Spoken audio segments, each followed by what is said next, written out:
ہندوستان کا ایک سابق وزیر اعظم بھی تھا ہندو، تو اس کا ایک انٹرویو ہو رہا تھا، میں نے ٹیلی ویژن پہ دیکھا۔ اس نے سوال کیا کہ تم ہندو ہو تو کوئی وجہ ہوگی کہ تم نے ہندو مت کو قبول کیا ہوا ہے اور اس پر جمے ہوئے ہو، تو تمہیں اس میں کیا سچائی یا کیا خوبی نظر آئی کہ آپ ہندو ہو؟ تو وہ کہنے لگا میں اس لیے ہندو ہوں کہ کوئی ایک دفعہ ہندو ہو جائے تو پھر وہ کچھ بھی کرتا رہے ہندو مت سے خارج نہیں ہوتا، رہتا ہندو ہی ہے۔ اب یہ خوبی نہیں، یہ خامی ہے۔ کوئی چیز آپ کے پاس ہو تو اس کی کوئی حدود و قیود ہوں گی۔ آپ کے پاس دولت ہے تو اس کی حد ہوگی، آپ کے پاس سونا ہے تو اس کی لمبائی چوڑائی موٹائی کوئی حد ہوگی، آپ کے پاس ہیرا ہے اس کی کوئی حد۔ جب پاس ہے ہی کچھ نہیں تو حد کس بات کی ہوگی؟ کفر میں جب کوئی بنیاد ہی نہیں ہے تو اس کی حد کیا ہوگی؟ لہذا کفر کی حدود و قیود نہیں ہوتی۔ سید عطا اللہ شاہ بخاری رحمۃ اللہ تعالی علیہ ایک زمانے میں یہ چکوال سے آ کے جو قصبہ بھون یہاں تقریر فرما رہے تھے، متحدہ ہندوستان تھا اس وقت، تو ایک ہندو نے چٹ بھیجی سوال لکھ کر کہ ہمارے ہاں ہندوؤں میں جب شادی ہوتی ہے تو پھر طلاق وغیرہ کا کوئی تصور نہیں، نکاح ٹوٹتا نہیں ہے، تو مسلمانوں میں تو پھر دوسرے دن طلاق ہو جاتی ہے، تو لہذا ہندو مت بہتر ہے۔ شاہ صاحب بڑے مزے کے آدمی تھے، انہوں نے فرمایا چٹ پڑھ کر جو ساتھ لوگ تھے کہ کوئی دھاگا لے آؤ۔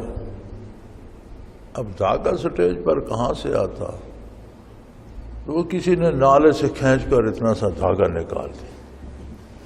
فرمانے لگے چاقو بھی لے آؤ، وہ چاقو بھی لے آئے۔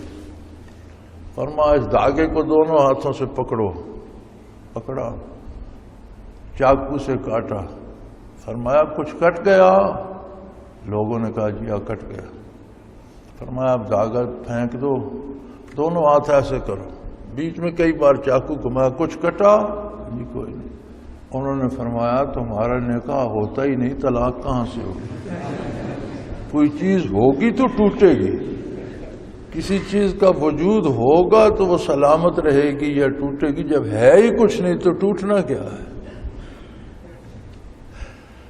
تو کفر میں کوئی حدود نہیں ہوتی۔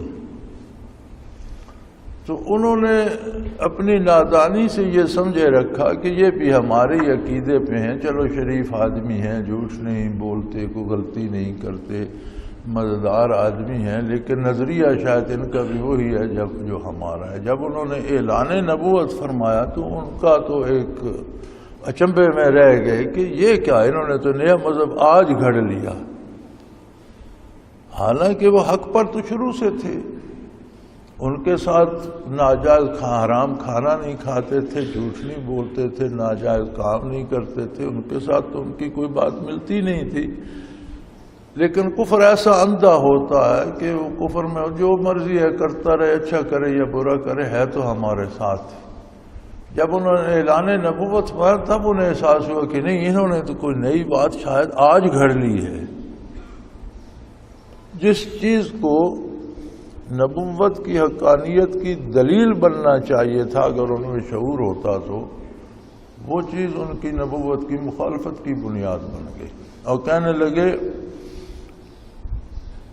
لَنُخْرِجَنَّكُم مِّنْ أَرْضِنَا أَوْ لَتَعُودُنَّ فِي مِلَّتِنَا، کہ یا تو ہمارے ہی دین میں واپس آ جاؤ، جیسے آج انہوں نے چھوڑ دیا، حالانکہ انہوں نے شروع سے ان کا عقیدہ تو اپنایا ہی نہیں تھا۔